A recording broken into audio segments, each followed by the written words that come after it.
Chayese ki Ningol Chak-koukhre thoram ka mari lenina Indigenous Peoples Forum Manipur na sindana Kamjong District ke Chadong New Site Tourist Destination da Ching da ki Tamda amadi Tamda ki Ching da yumpanduna leidibi Indigenous Ningol sing Chak-koukhre thoram amang asi pangthokre hairiba thoram adu da saruk yarugadaba yellow furup sing Ningol sing ngasi Kangla da ki Chadong Tamna lamthake Kangla gi nongchup thangba gate mamang da gi Chadong yauna chatuna Chingmi tami ani gi Ningol sing gi nungsi mari tambatana tana yellow furup oiriba Ching amadi tamgi nungsinabagi mari hena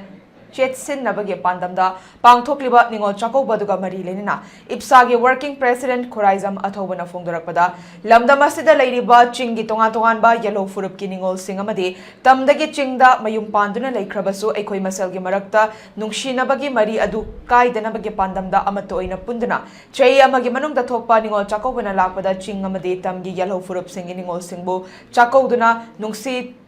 Chanabagi mari hena chetsin hanaba pangthokpani haiki magna makata na haikibada Manipur gi mapam kaya dagi Ningol kaya punduna Indigenous Peoples Forum Manipur na sinduna pangthokliba Ningol Chak-koukhre se saruk yaminaduna nungsinabagi mari thambada miyamna saugatpiu loinana ngasi Ching amadi tam anigi nungsinabagi mari hena chetsin nanaba pangthokliba thorama se chei khudingi tongan ba kanglup ki miyoi singnasu tongan ba mapam da pangthokpa ngamnaba honari masida yellow furup oiriba Ningol singna amat oibagi wakal da aikoi puna saruk yaminasi haina sufong doke hairiba thoramada Ching amadi tamgi Ningol chamaga yankhai henbana saruk yagadoribani haike ngasi pangthokiba thoramada Rammuiba IAS retired MLA Ukrul Thangzam Joy Kumar Managing Director Thangzam Agro Industry Private Limited Asang Kasar President IPFM Khuraizam athoba Working President IPSA Dr. Arambam Noni na chingba miyoi kaya su saruk yake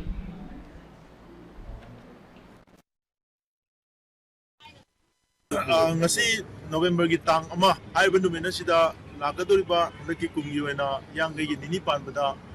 Manipur pumbada pangthok nariba dung Ningol Chak-koukhre gi mairba kumai natraga ko gi thorum duga mari lenana koi Indigenous Peoples Forum ibiding makhada koi Chingmi Ningol tamda yumpantiba amadi tamgi Ningol sing Chingda yumpantiba amadi Chingmi da su tongan ba Kanglup furup singi marakta intercaste marriage taukiba adung lo Ningol sing adu aikoina khangjaba aikoina thengnajaba punamak sing adu ayamba khongwacharaga asi akoi Chingtam anigi apunba Ningol Chak-koukhre gi adung loba yamna symbolic oiba thorom amakak pangthoknana bagi akoi sem sajabani asi akoi adung loba akoi gi ukrul gi akoi Kamjong district ki manung channa leiba Chadong New Site village da adung loba koi Indigenous Peoples Forum gi Juzi President gi thausu puriba koi oja Asang Kasar gi masamaki khunda hairiba thorum si pangthok jagadabani hairiba thorum sida saruk yanana be damuktai koi tongan ba kanglup furup pudimaki Manipur da leiba koi yellow furup pudimaki Ningol sing atopa mai masagi kanglup nataba inak sagai humduna mayum palurba Ningol sing adu hairiba Ningol sing asi doina mai koina Kanda Chak-koukhre thorum si pangthok naba sinjalangjabani Indigenous from Manipur sinjaba koi singmi tami ani punna koi Chak-koukhre thorum sida koi mayam punamak kaubang gamjitrakasu koi na kaubu yaba haibadi koi singi Ningol sing koi Indigenous Manipur ki Ningol sing na koi tamda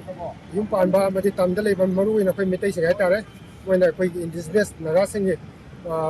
kanu sing yumpanjaba aduba Ningol sing koi ngasi